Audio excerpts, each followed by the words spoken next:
Nous vivons une époque où la peur n'est plus ponctuelle, elle est constante.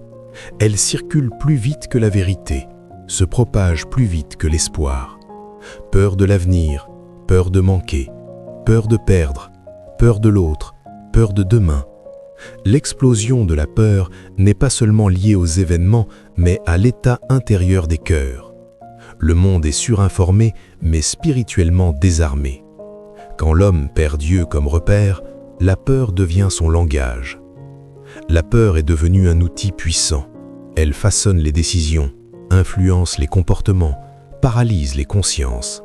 Beaucoup vivent en survie émotionnelle, toujours sur la défensive, toujours en alerte.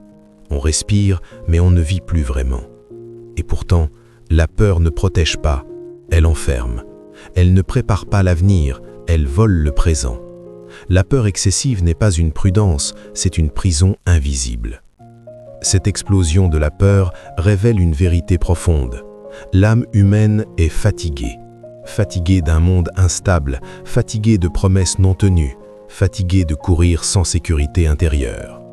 Quand la confiance disparaît, la peur s'installe. Et plus la peur grandit, plus la paix devient rare. Mais voici la lumière dans ce tableau sombre. La peur n'est jamais plus forte que la foi. Elle peut crier, mais elle ne règne pas. Dieu n'a jamais gouverné par la peur. Là où la peur étouffe, Dieu libère. Là où la peur trouble, Dieu apaise. La peur prospère quand l'homme regarde tout, sauf Dieu. Dans ces temps, Dieu appelle à une résistance intérieure. Pas une résistance violente, mais une résistance spirituelle. Refuser de nourrir la peur. Refuser de laisser l'angoisse diriger ses choix. Choisir la confiance, même quand tout n'est pas clair. La foi ne nie pas le danger, elle refuse de lui donner le dernier mot. L'explosion de la peur révèle aussi un combat invisible, celui entre la confiance et le contrôle. Quand l'homme ne maîtrise plus, il panique. Quand l'avenir devient flou, l'angoisse s'installe. Pourtant, vouloir tout contrôler n'a jamais apporté la paix. Au contraire, cela épuise.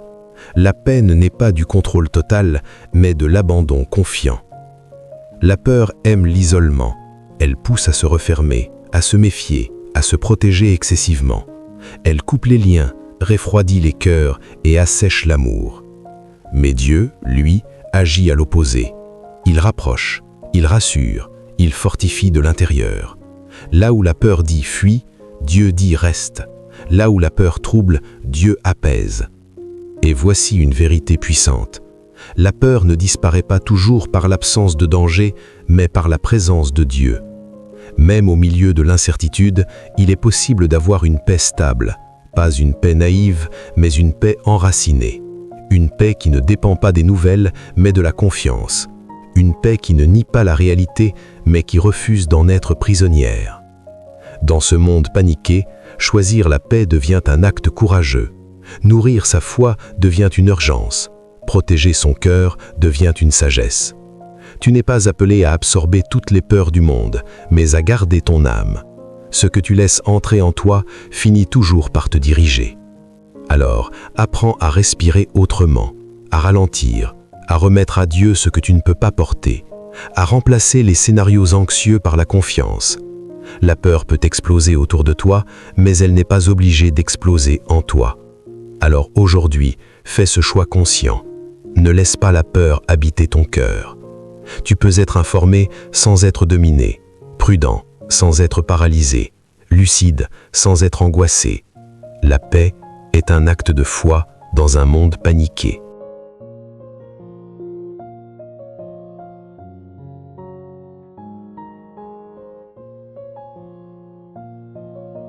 Il faut le dire avec honnêteté, la peur n'est pas toujours spectaculaire. Souvent, elle est silencieuse. Elle se cache derrière la fatigue, derrière l'irritation, derrière ce sentiment constant que quelque chose ne va pas. Beaucoup ne vivent pas dans la panique, mais dans une tension permanente. Le corps avance, mais l'âme est crispée. Et à force de vivre ainsi, on oublie ce qu'est la paix véritable. L'explosion de la peur ne signifie pas que les gens sont faibles.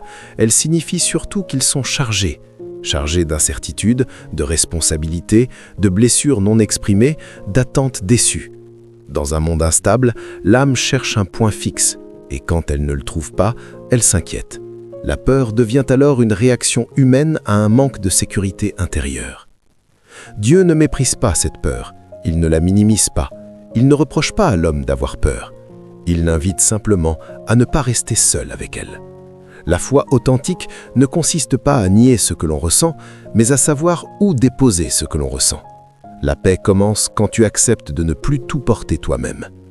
Il y a une différence entre être prudent et être prisonnier. La peur excessive enferme, tandis que la sagesse libère. Dieu ne promet pas un monde sans danger, mais il promet une présence stable au milieu de l'instabilité. Et cette présence, quand elle est réellement accueillie, apaise plus profondément que n'importe quelle explication. Revenir au calme, c'est parfois revenir au simple. Respirer, prier sans discours compliqués, se taire intérieurement, faire confiance un jour à la fois. La paix ne tombe pas toujours d'un coup, elle se reconstruit doucement, à mesure que le cœur apprend à lâcher prise. La guérison de la peur est souvent progressive, mais réelle. Et surtout, n'oublie pas ceci. Tu n'es pas en retard parce que tu as peur. Tu n'es pas moins spirituel parce que tu luttes. Ce qui compte, ce n'est pas l'absence de peur, mais la direction de ton cœur. Tant que tu te tournes vers Dieu, même tremblant, tu avances déjà vers la paix. Et avec le temps, tu réalises que la paix n'est pas l'absence de combat, mais une autre manière de les traverser. Les pensées anxieuses peuvent encore venir, les inquiétudes peuvent encore frapper, mais elles ne prennent plus toute la place. Tu apprends à les reconnaître sans t'y perdre, à les déposer sans te juger. La peur cesse d'être un maître, elle devient un signal.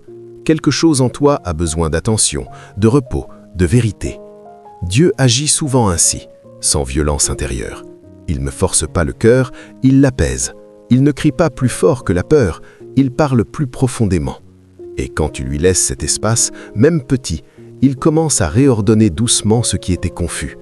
La paix qu'il donne n'est pas euphorique, elle est stable. Elle ne supprime pas toutes les questions, mais elle empêche les questions de t'écraser. Tu comprends aussi que guérir de la peur, ce n'est pas devenir insensible, c'est redevenir confiant. C'est accepter de ne pas tout prévoir, de ne pas tout maîtriser, de ne pas tout comprendre. La foi authentique ne promet pas le contrôle, elle offre la confiance. Et cette confiance allège le cœur plus sûrement que 1000 certitudes.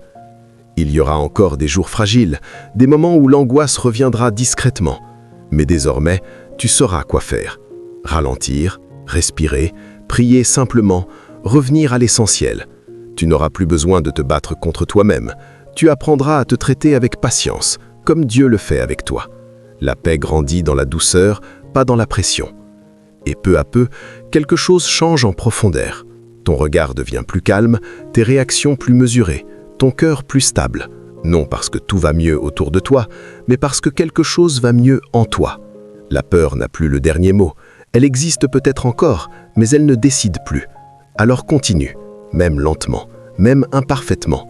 Continue de remettre tes pensées, tes inquiétudes, ton avenir entre les mains de Dieu. Chaque pas compte, chaque respiration paisible est une victoire discrète. La paix ne se force pas. Elle s'apprend, elle se reçoit, elle se cultive, et elle finit toujours par s'installer là où le cœur choisit de faire confiance. Et avec le temps, tu réalises que la plus grande victoire n'a jamais été d'éliminer la peur, mais de ne plus lui obéir. La peur peut encore murmurer, parfois crier, parfois se déguiser en prudence ou en logique, mais elle n'est plus ton guide.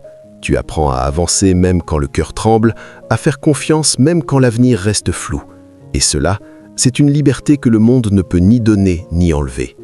Dans un monde où la peur explose de toutes parts, peur du lendemain, peur de manquer, peur de perdre, peur de mourir, peur de ne pas être à la hauteur, Dieu t'invite à vivre autrement. Pas dans le déni, pas dans l'illusion, mais dans l'ancrage.